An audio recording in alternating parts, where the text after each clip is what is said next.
Hello दोस्तों, मैं उत्कर्ष राजपूत आपका अपने एजुकेशन चैनल उत्कर्ष एजुकेशन अड्डा पे बहुत बहुत स्वागत करता हूं।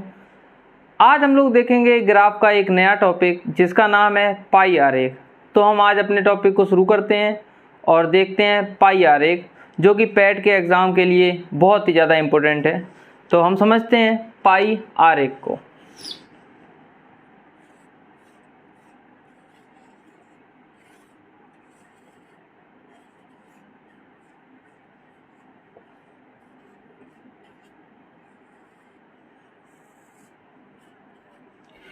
तो पाई आरेख के बारे में अगर हम बात करें तो पाई आरेख एक गोलाकार ग्राफ होता है जिसमें हम अपने डाटा को शो करते हैं।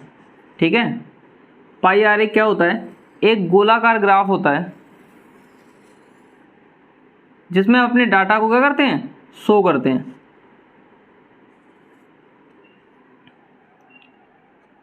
हम जानते हैं किसी भी वृत्त का जो कोण होता है वो 360 डिग्री होता है। यहाँ से लेके यहाँ तक ये 360 डिग्री का कोण होता है और ये कोण विभाजित होता है जो हमें दिया गया डाटा होता है उस पर। तो दिए गए डाटा के हिसाब से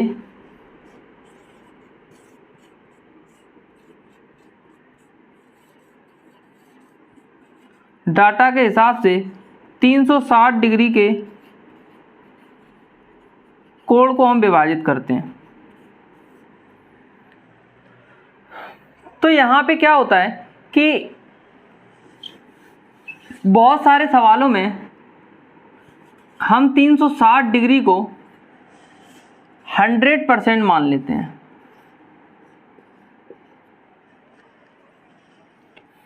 देखिए यहीं पे छुपा हुआ है पाई आरेख का मेन जो कॉन्सेप्ट है वो।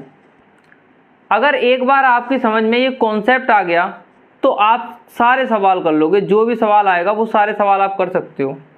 ठीक है, क्या होता है कभी कभी हमें परसेंटेज से डिग्री सेंटीग्रेड में जाना, डिग्री में जाना रहता है।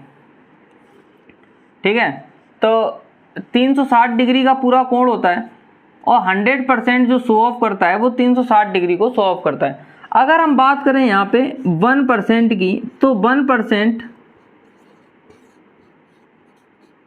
कितने भाग को दर्शाएगा? 360 डिवाइड बाई 100, यानी कि ये आ जाएगा 3.6 डिग्री। अगर यहीं हम बात करें कि कितने डिग्री 1 डिग्री कितने परसेंट भाग को दर्शाता है?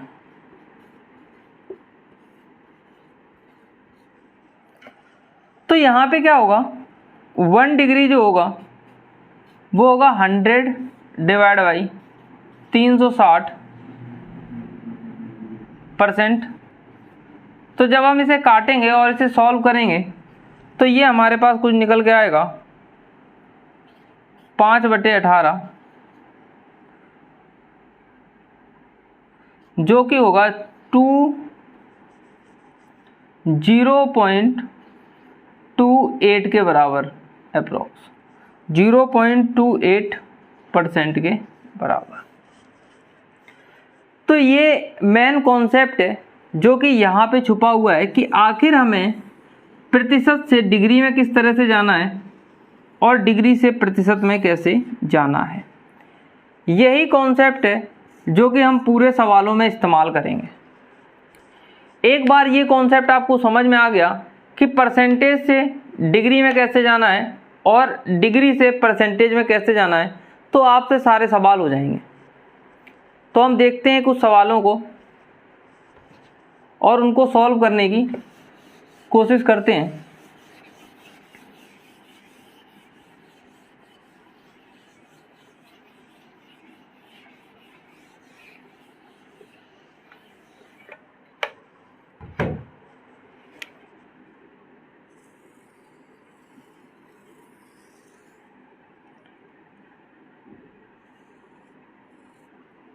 अगर यहाँ पे हम देखें इस वृत्त को 4 अलग अलग भागों में डिवाइड करते हैं, 4 बराबर भागों में डिवाइड कर दें, तो ये एंगल जो होगा ये 90 डिग्री का होगा, ये एंगल भी 90 डिग्री का होगा सेम, और ये भी सेम 90 डिग्री। अगर यहाँ पे हम बात करें कि ये कितने भाग को डिवाइड करेगा, हमें मालूम है 360 डिग्री 100% को शो ऑफ करता है, तो 90 डिग्री जो होगा वो करेगा 100/360 इंटू 90, तो ये 4 से कट जाएगा और ये 25, यानी कि ये करेगा 25% को दर्शाएगा। ये 25% होगा, ये 25% होगा, ये भी 25% होगा, और ये भी 25% होगा। तो मुझे लगता है कि समझ में आ गया होगा कि किस तरह से डिग्री से परसेंटेज में जाना है और परसेंटेज से डिग्री में जाना है। तो अब हम पाई आरेख से संबंधित कुछ सवालों को देखेंगे। तो यहाँ पाई चार्ट से संबंधित हमारे पास एक सवाल लिखा हुआ है, निम्नलिखित पाई चार्ट में किसी विद्यालय में भूगोल, गणित, अंग्रेजी, इतिहास, विज्ञान विषय को पढ़ने वाले छात्रों को दर्शाता है। चार्ट पर विचार करें, उस पर आधारित सवालों के जवाब दें। तो ये जो क्वेश्चन है वो बता रहा है कि विद्यालय में भूगोल, गणित विषय, अंग्रेजी, इतिहास, विज्ञान विषयों को पढ़ने के लिए छात्रों को दर्शाता है। चार्ट पर विचार करें, उस पर आधारित सवाल के जवाब दें।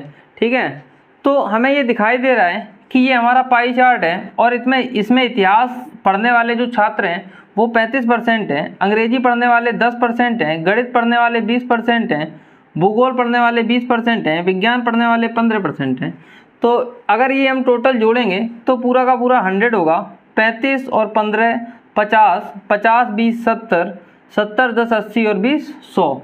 तो ये हमें पता चल रहा है कि ये जो 360 डिग्री का एंगल है ये पूरा 100% कवर कर रहा है। तो ये बात आप लोगों को क्लियर हो रही होगी। अब हम देखते हैं हमारा पहला सवाल। पहला सवाल हमारा क्या कह रहा है कि गणित के छात्रों की संख्या क्या होगी यदि कुल छात्रों की संख्या 2400 हो। तो ये देखिए यहाँ पे हमें कोई इन्फॉर्मेशन दी गई, कोई डाटा दिया गया, उस डाटा को हमने पहले समझा कि ये डाटा हमें क्या बता रहा है। ठीक है, उसके बाद हमारा क्वेश्चन हमें बताएगा कि अब उस डाटा का इस्तेमाल हमें कहाँ करना है। तो ये इम्पोर्टेंट चीज़ है। तो 2400 है तो हमें क्या बताना है, गणित के छात्रों की संख्या बतानी है। ठीक है, यानी कि हम देखें यहाँ पे जो 100% स्टूडेंट हैं, 100% छात्र हैं, वो 2400 हैं। ठीक है, और हमें कितना निकालना है, 20% छात्रों के बारे में पता करना है कि 20% छात्र कितने होंगे। तो 20% छात्र हमें निकालेंगे तो ये आएगा 2400/100 इंटू 20। तो ये क्या बता देगा हमें, गणित के छात्रों की संख्या बता देगा। तो इससे हम इसे कैंसिल कर दें तो ये हमारा 480 छात्र आ रहा होगा। आसानी से हमें इसका आंसर पता चल गया। ठीक है, तो इसका आंसर जो हमारा निकला है वो 480 छात्र निकल के आया।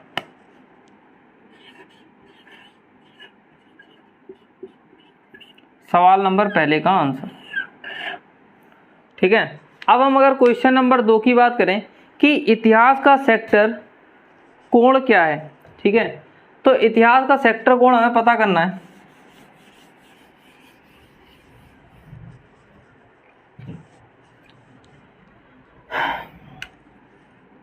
तो हमें मालूम है ये पूरा कितना दिखा रहा है, 360। ठीक है, तो 360 डिग्री जो है ये दिखा रहा है 100%, और हमें कितना पता करना है, 35% का पता करना है। ठीक है, तो 1% यहाँ पे कितना हो जाएगा, 360/100। ठीक है, अब हमें पता करना है 35% का यूनिटरी मेथड से इंटू 35।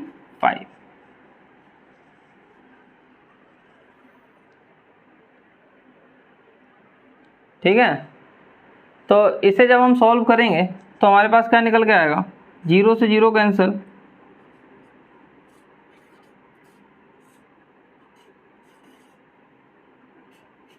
तो 18 से 7 का मल्टीप्लाई जब हम करेंगे तो ये हमारे पास निकल के आएगा कुछ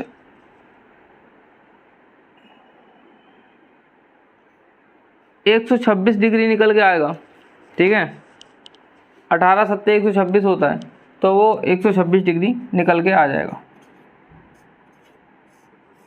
तो हमें पता चल गया कि हमें किस तरह से पता करना है। कॉन्सेप्ट सबसे ज़्यादा इम्पोर्टेंट है कि इतिहास का सेक्टर कोण क्या होगा, तो 126 डिग्री हो जाएगा। ठीक है, इसके बाद हम अपना अगला क्वेश्चन देखते हैं कि इतिहास के छात्र का गणित के छात्र के साथ अनुपात क्या होगा। ठीक है, बहुत सारे स्टूडेंट क्या करते हैं, इसमें कैलकुलेशन करने बैठ जाते हैं। ये सबसे ज़्यादा समझने वाली बात है, जबकि ये कैलकुलेशन संबंधित है ही नहीं। इसमें डायरेक्ट हम कर सकते हैं, भाई 35% क्या इतिहास के छात्र हैं, 35% हमारे पास इतिहास के साथ छात्र हैं। अगर हम इसे निकालेंगे तो हमारे पास निकल के आ जाएगा भाई 2400 इंटू 35 डिवाइड बाई 100, क्योंकि 2400 टोटल स्टूडेंट हैं हमारे पास, ये सवाल में हमें दे रखा है। ठीक है, ये 2400 स्टूडेंट छात्रों की संख्या हमें दे रखी है, तो 35% अगर हम स्टूडेंट निकालना चाहें तो वो 2400 इंटू 35/100 निकाल सकते हैं। ठीक है, और इसके बाद हमें गणित के छात्रों की संख्या पता करनी पड़ेगी, तो 20% जो है वो गणित के स्टूडेंट हैं। तो यहाँ पे निकलेगा 2400 इंटू 20/100। ठीक है, तो जब हम इन दोनों को आपस में डिवाइड करेंगे तो हमारे पास क्या निकल के आने वाला है, 2400 इंटू 35/100 डिवाइड बाई 2400 इंटू 20/100। तो ये आपस में कैंसिल आउट होते हुए दिख रहे होंगे और हमारे पास फाइनल आंसर क्या आएगा, 35/20। क्या मेरी बात आप लोगों को समझ में आ रही है कि ये क्या निकल गया, 35/20 निकल के आया। जबकि हमें इतने सारे कैलकुलेशन की ज़रूरत ही नहीं थी, हमारा आंसर डायरेक्ट आ सकता था। ये सब जो कैलकुलेशन हमने की इसका कोई मीनिंग नहीं है। ठीक है, कि हम पहले छात्रों की संख्या निकालें उसके बाद उसका अनुपात निकालें। अगर वो आपसे अनुपात पूछ रहा है तो आप डायरेक्ट यहाँ पे 35% जो दे रखा है डायरेक्ट 35 डिवाइड बाई, और 20% छात्र दे रखे हैं तो 20 से डिवाइड कर देंगे, तो ये हमारे पास 7/4 ये सिंपल सा अनुपात निकल के आ जाएगा। तो ये इसका आंसर निकल के आ गया 7/4। ठीक है, आई होप आप लोगों को ये क्वेश्चन समझ में आया होगा। अब हम देखेंगे अगला क्वेश्चन।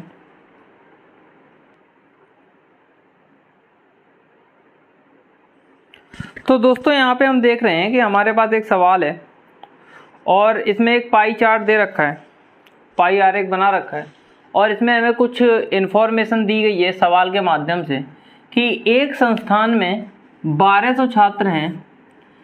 छात्र संस्थान में आने जाने के लिए परिवहन के लिए विभिन्न साधनों का इस्तेमाल करते हैं। निम्नलिखित पाई डायग्राम में अपेक्षित डाटा दर्शाया गया है। ठीक है, तो यहाँ पे जो ये पाई डायग्राम दे रखा है इसमें हमें दिखाई दे रहा है कि संस्थान में बस द्वारा आने वाले जो छात्र हैं वो 110 डिग्री के भाग में दर्शाए गए हैं, और सार्वजनिक बस द्वारा जो आते हैं वो 120 डिग्री भाग में दर्शाए गए हैं।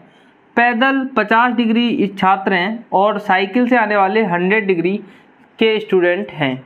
ठीक है, तो 360 डिग्री में टोटल 360 डिग्री में 1200 छात्र दर्शाए गए हैं। ठीक है, यानी 1 डिग्री की अगर हम बात करें तो 1200/360 छात्र दर्शाए गए हैं। ठीक है, ये कॉन्सेप्ट हमें समझ में आना चाहिए कि आखिर हमें 1 डिग्री का निकालना है तो कैसे निकालें, और 360 डिग्री में 1200 दे रखे हैं तो इसका क्या मतलब है। ठीक है, तो ये चीज़ हमें समझ में आना बहुत ही ज़्यादा ज़रूरी है। इसके बाद हम देखते हैं हमारा पहला क्वेश्चन, सार्वजनिक बस द्वारा यात्रा करने वाले छात्रों की संख्या है।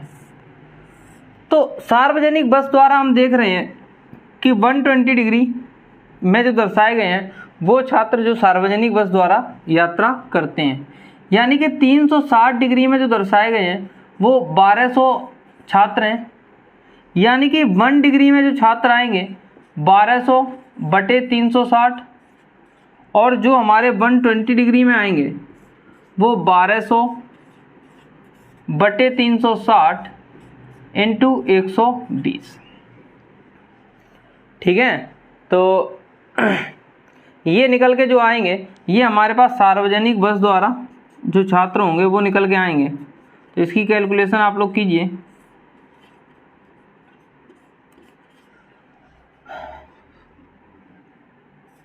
तो ये 3 से सीधा सीधा कट रहा है और ये 400 छात्र निकल के आ रहा है हमारे पास। ठीक है, तो पहले का आंसर हमें पता चल गया कि सार्वजनिक बस द्वारा आने वाले छात्र कितने हैं, 400 छात्र हैं। पहले का आंसर जो होगा वो 400 होगा हमारे पास, ये आंसर हो जाएगा।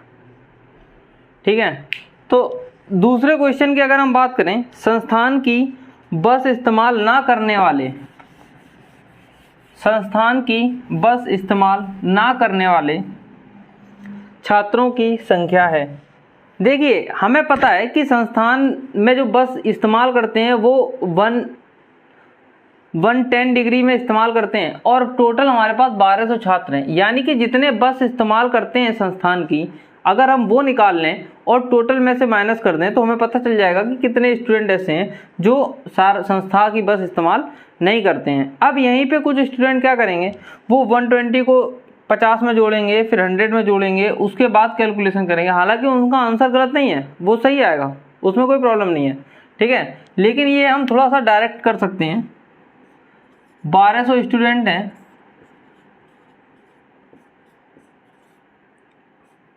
एक 110 से सीधा सीधा भाग दे दें तो 0 से ये 0 जाएगा, 12 से काटें तो 12 3 36 जाएगा और ये 3 त्रिका 9 हो जाए और बचा हमारे पास 2 तिछे का 18 तिछे का 18, ये 366 छात्र आएंगे लगभग।